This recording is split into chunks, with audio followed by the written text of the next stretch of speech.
Welcome student. Today's chapter is Physical and Chemical Changes Part 2. In the previous part we studied about two type of changes, chemical changes and the physical changes. So rusting of iron is an example of a chemical change. How rusting occurs? When the iron reacts with the oxygen and the water molecules present in the atmosphere, it forms iron oxide. And this process is called rusting, and iron oxide is called rust. So rust is an iron oxide, a usually reddish brown oxide, which is formed by the reaction of the iron and oxygen in the presence of water or air.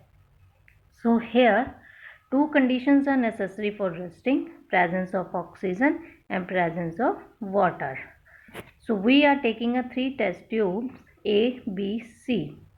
In the first test tube we are putting a nail and adding small amount of water and air to it. In the second test tube we are adding a water, but there is no contact between the air and the water. We stop it by applying a layer of oil over it. In the third test tube we provide dry air, or instead of water we are taking a calcium chloride. So in the first test tube both the condition are present, water as well as the oxygen. So rusting occur here. But in the second test tube there is only water, no air is here, so rusting won't occur. In the third test tube there is no water as well as no oxygen, so rusting doesn't occur here.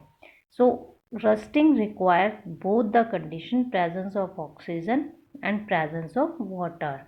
So we can say if the content of moisture in the air is high, means it is more humid, then the rusting becomes faster. So more the moisture, more the rusting. How to prevent rusting? Since iron is used in making bridges, ships, cars, trucks and many other articles, so the monetary losses due to the rusting is very huge. So we have to prevent the rusting.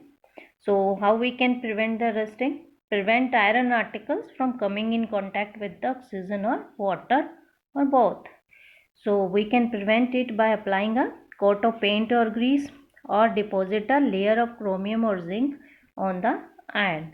So in the picture we are showing, we are taking iron rod and we are applying a coat of paint on it.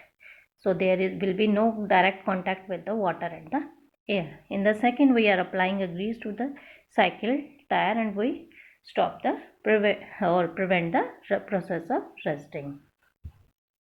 So what is a galvanization? Galvanization is the process of applying a protective zinc coating to steel or the iron to prevent the rusting.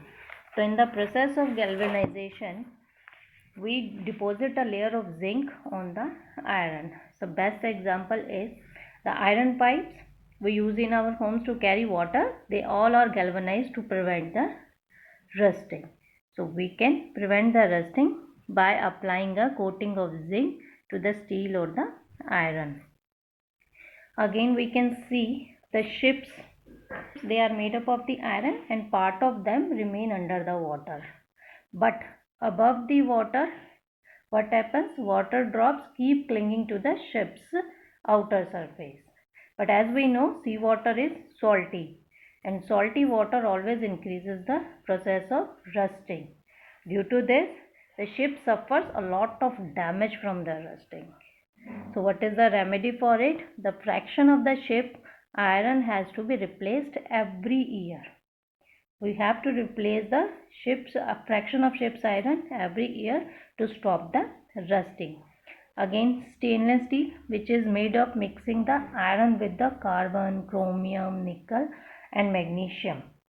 It doesn't rust, so that it doesn't rust or prevent the rusting.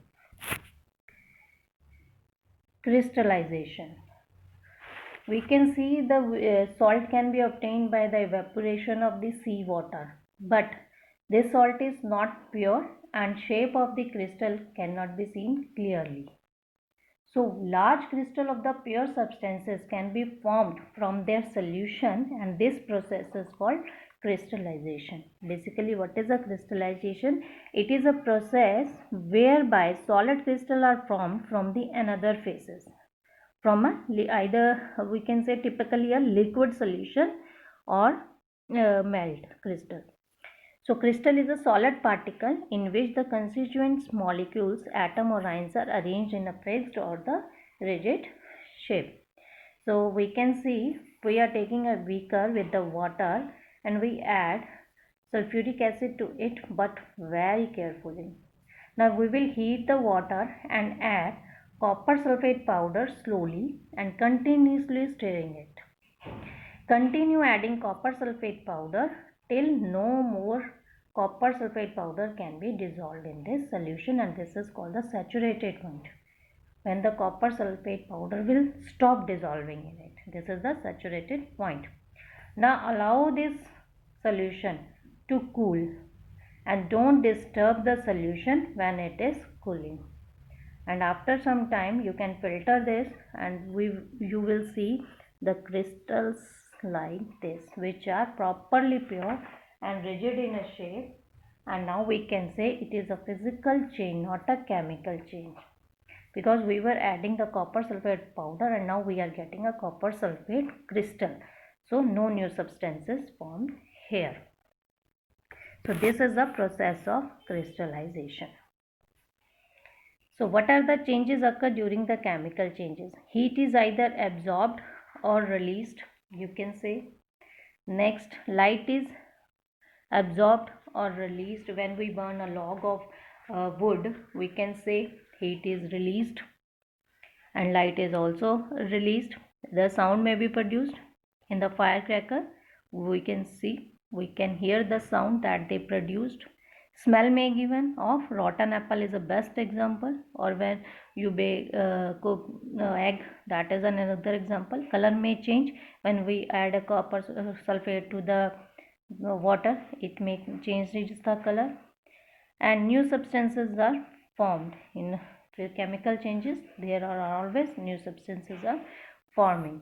So this is the whole chapter where we studies changes can be of two types, physical and chemical. Physical changes are changes in the physical properties of a substance, and no new substances are formed. So these changes may be reversible. In chemical changes, new substances are produced. Some substances can be obtained in a pure state from their solution by the process of crystallization. So all this is the chapter physical changes and the chemical changes. Thanks for watching. Notebook and pen. For any query regarding the questions, you can write in the comment box.